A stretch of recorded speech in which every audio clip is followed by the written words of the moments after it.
আচ্ছা, তাই বুঝি? বেশ উত্তেজিত হয়ে কথাখানা বলল অনিমেষ। হ্যাঁ হ্যাঁ, এবারে শুধু মোক্ষম চাল দেওয়ার পালা। তোমাকে যে কি বলে ধন্যবাদ দেব বুঝতে পারছি না, কিন্তু ওই লোকগুলো খুব ডেঞ্জারাস। জেতার পরে ওরা যদি তোমার কোনো ক্ষতি করে, ওগুলো সামলানোর ক্ষমতা আমার অনেক আছে। ও নিয়ে তুই ব্যাকুল হোস না। কথাটা শেষ হতে না হতেই আচম্বিতে সদরের উপরে টাঙানো বহুদিনের পুরনো মাটির শোপিসটা ধূপ করে নিচে পড়ে ভেঙে চুরমার হয়ে গেল। দ্রুত সেদিকে ছুটে গেলাম। মনোহরদাও শব্দ পেয়ে ছুটে এলো ঘর থেকে।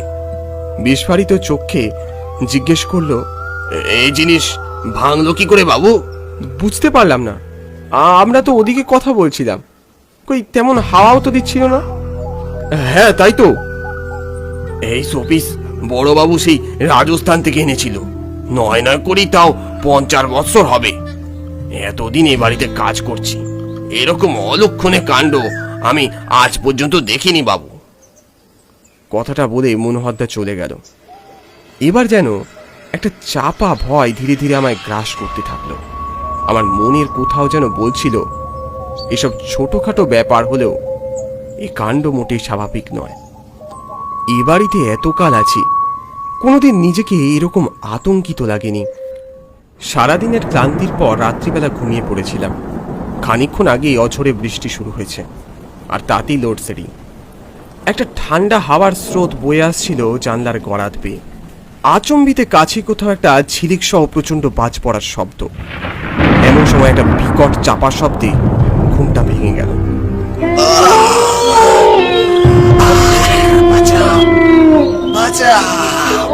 সেই বজ্রপাতের মৃদু আলোয় ঘরের ভিতরে হাড়হিম করা দৃশ্যটা দেখে প্রকট আর্তনাদে ফেটে পড়লাম।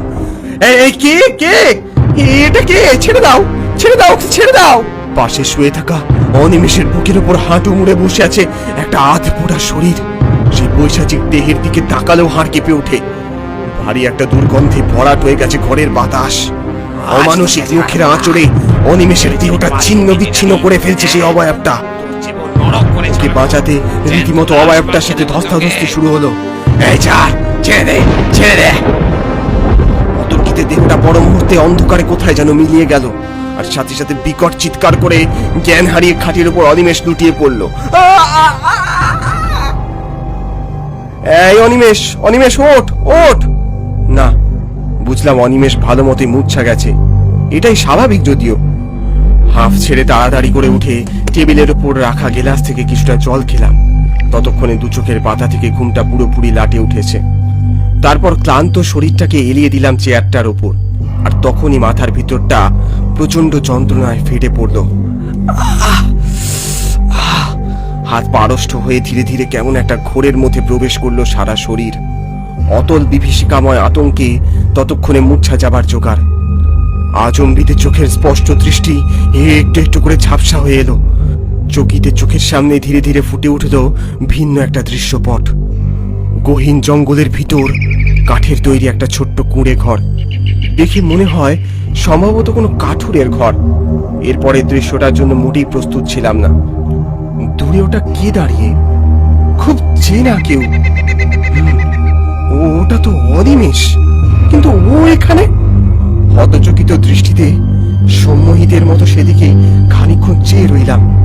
এই বুড়ো, কান খুলে শোন, তোদের এই জায়গা ছাড়তে হবে! সামনে দাঁড়ানো এক আদিবাসী বুড়োর উদ্দেশ্যে চিৎকার করে কথাগুলো বলল অনিমেষ। রানা বাবু, এ সম্ভব নয়। কি এত বড় সাহস আমার মুখের ওপর কথা? শোন, তোদের এই জায়গা থেকে হটিয়ে তারপর এই গাছগুলো কেটে বিদেশে চালান দেব। আর ভালো করে শুনে রাখ, বেশি ঘ্যাও ঘ্যাও করবি তো প্রাণটাই নিয়ে নেব। না বাবু না, এই জমি আমাকে বাপ ঠাকুরদার ভিটে, ছাড়ি দেন আমাদের। কথাগুলো কানে গেল না বুঝি? আজ এই জমি ছেড়ে অন্য কোথাও পালিয়ে যা, যা টাকা চাষ পেয়ে যাবি। নয়তো সে আপনি আমাকে মাইরা ফেলেন বাবু। প্রাণ থাকতে আমি আমার জমি কিছুতেই ছাড়বো না, আর আপনার টাকা বরং আপনার কাছেই রাখেন। ধীরে ধীরে অনিমেষের চোয়াল দুটো শক্ত হয়ে এলো, চোখ দুখানা লাল জবার মতো রক্তবর্ণ ধারণ করলো। দুজনের মধ্যে বাকবিতণ্ডা ক্রমশ উত্তেজনাময় হয়ে উঠল। কাষ্ঠময় গলায় সে বলল, এই শেষবারের মতো বলছি, যাবি কিনা বল। বুড়োটা আর কোনো উত্তর দিল না, চুপ হয়ে মাথা নিচু করে দাঁড়িয়ে রইল শুধু। সেই দেখে অনিমেষের মাথাটা যেন আরো গরম হলো। রাগে ফুঁসতে ফুঁসতে সে বলল, যাবি না মানে? দেখ তবে। বলে সে কোটের পকেট থেকে ধারালো একটা ছোরা বার করলো। তারপর উদ্যত ভঙ্গিতে বুড়োটার দিকে এগিয়ে সজোরে তার পেট বরাবর ছোরাটা চালিয়ে দিল। তারপর সেকেন্ডের মধ্যে গটগট করে ও সেই কুড়ের ঘরের ভিতরে গিয়ে ঢুকলো। কিছুক্ষণ পর সেই কুড়ে ঘরের ভিতর থেকে এক মহিলা আর এক শিশুর করুণ আর্তনাদ ভেসে উঠল।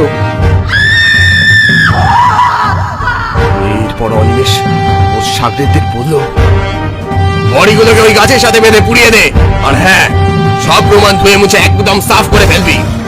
দেখলাম 3টে বস্তায় মোড়ানো দেহ তারা গাছ থেকে ফাঁসির মতো ঝুলিয়েছে। তারপর নিচ থেকে আগুন ধরিয়ে দিল। দেখতে দেখতে দেহগুলো বিকট গন্ধ ছেড়ে পটাপট শব্দে পুড়তে লাগলো। এই বিভৎস দৃশ্যটা সহ্য করার ক্ষমতা আমার ছিল না। ঝপ করে চোখ বন্ধ করে দু হাতে আমি মুখ ঢেকে ফেললাম। এরপর সেই দৃশ্যপটে পড়েছিল শুধু কিছু গোপন নথি আর সেই ছোড়াটা, ব্যাস। বাকিটা জলের মতো আমার সামনে পরিষ্কার হয়ে গেল।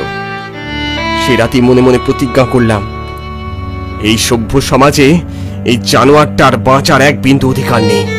ওকে ফাঁসির কাঠে ঝোলাতে যত দূর যেতে হয় তত দূর যাব আমি। পরদিন কোর্ট বসতেই নানা কথার মাঝখানে এই প্রসঙ্গে অনিমেষকে কিছু প্রশ্ন করলাম। শিলিগুড়িতে আপনার কিসের ব্যবসা ছিল? প্রথমে সে তো বোবার মতো খানিকক্ষণ চেয়ে রইল, তারপর বলল, আরে তুমি তো জজ সাহেবের সামনে আবার বলুন। কাঠের? ওখান থেকে ব্যবসা গুটিয়ে আসার কারণ? ওয়েদার প্রবলেম হুজুর। মিথ্যে কথা। ওখানে আপনি জমি সংক্রান্ত কারণে 3টে খুন করেছেন।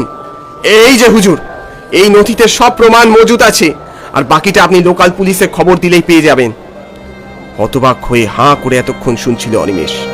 কথাগুলো শুনে ওর মাথায় যেন আকাশ ভেঙে পড়ল। তারপর সে মুখ হাত দিয়ে একরাশ কান্নায় ফেটে পড়ল এবং সব দোষ স্বীকার করল। সমস্ত সাক্ষ্য প্রমাণ আর আসামির জবানবন্দির ভিত্তিতে এই কোর্ট অপরাধীকে মৃত্যুদণ্ডে দণ্ডিত করল। সমস্ত প্রমাণাদি খুঁটিয়ে দেখার পর জজ সাহেব আদেশ দিলেন,